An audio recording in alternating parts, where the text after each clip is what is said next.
Andrew Yang es un empresario que fundó Venture for America, una organización no lucrativa que promueve empleos en ciudades que los necesitan mucho. Él aspira a convertirse en el primer estadounidense de origen asiático en llegar a la presidencia de este país. Démosle la bienvenida.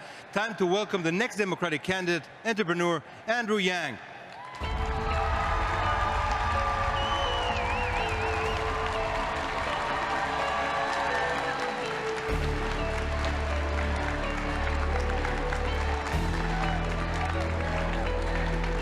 Pleasure to meet you, sir.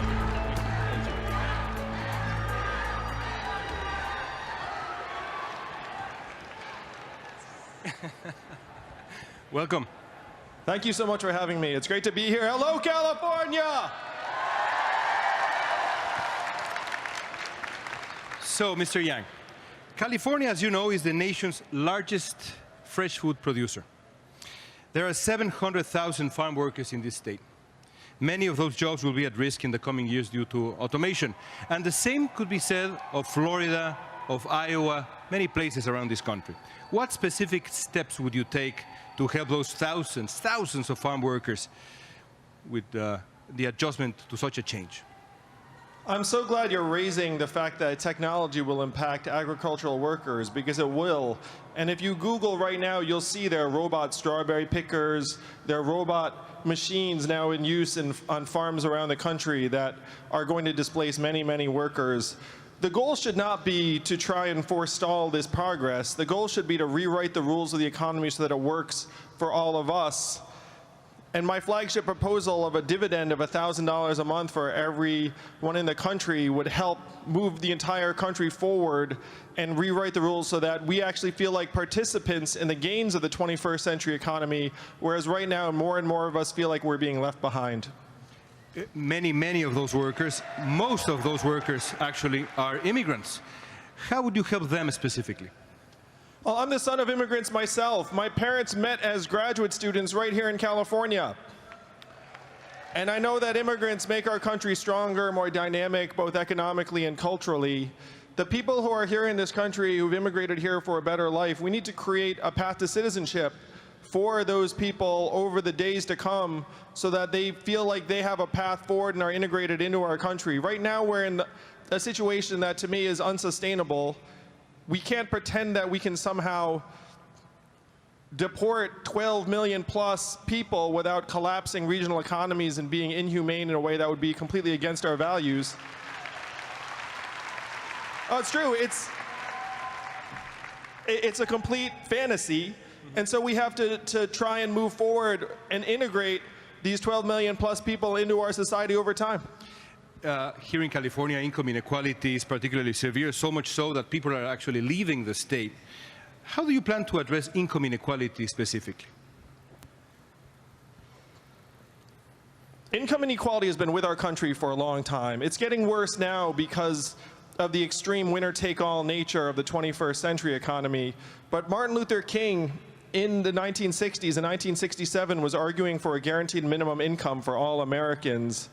And Alaska, that's had a dividend in place for almost 40 years, has lower income inequality because everyone in Alaska is getting between $1,000 and $2,000 a year from oil money. And what I'm saying to the country is that what oil is to Alaska, technology is to the entire country. If we put a $1,000 dividend from the tech giants, who right now are not paying meaningful taxes, into our hands, we could ease income inequality immediately. Now that you mentioned the tech giants, there seems to be a dispute between them, at least Twitter and Facebook. Twitter CEO Jack Dorsey recently announced that his company will ban all paid political advertising. Facebook CEO Mark Zuckerberg, perhaps not surprisingly to some, said that his company will continue selling political ads even if there's the risk of spreading false information. So who is right, according to Andrew Yang, Dorsey or Zuckerberg? It's time for Facebook to grow up.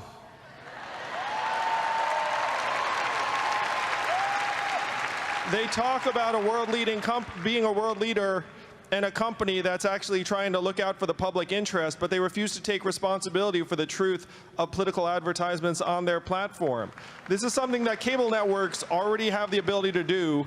And Facebook should be held to the same standard. I think Twitter has it exactly right, and Facebook needs to mature if they're going to have a seat at the table. Could you name 2 substantive reforms that you would try to put in place to regulate tech companies like Facebook? I'm a parent. How many of you all are parents like me? I've got 2 young boys who are 4 and 7. And if you're a parent, then what concerns you could be what concerns me and my wife Evelyn, where our kids are being hypnotized by these screens and smartphones, and it's making it so that we are seeing record levels of depression, anxiety, and worse among young people. So I'm proposing a new department of the attention economy that would get into the guts of the social media apps that are hypnotizing so many of our young people, and recalibrate the design choices they're making so that the mental health of our kids comes before the profits of these tech companies. You've also suggested recently taxing digital ads. Why is that approach better than actually regulating content while we figure out how to do things better? Stricter regulation. I'm for a variety of approaches, but I think taxing these ads is a very, very efficient way to start having the public receive gains in revenue from the digital advertising industry in a way that we can use to invest in countermeasures that help protect our kids, that help support responsible journalism, that can start curbing the worst of the abuses in these tech companies. I'm someone who really likes to take some of the winnings and distribute them in a way that helps the public, and to me, taxing digital ads is a great way to do that. We have a question from the audience. My colleague Ilia Calderón will help us with the audience. Gracias, León. I'm here with Golden Sheard. She's studying political science at UCLA, and she has a question for you about political fairness. Thank you so much. In 2013, the Supreme Court gutted the Voting Rights Act. Since then, more than half of the U.S. states have passed laws to make it harder for the young, the poor, and minorities to vote. How can you help ensure that elections are fair and no one in this country is denied the right to vote?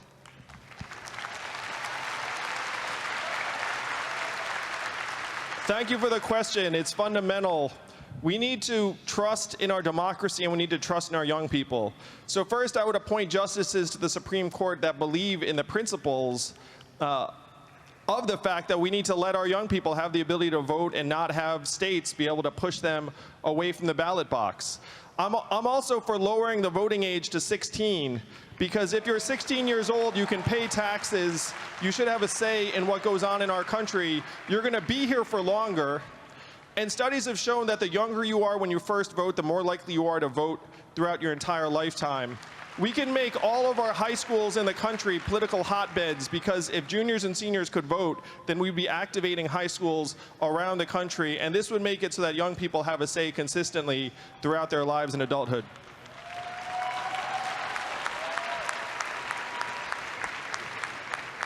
Finally, homelessness is a severe problem in California.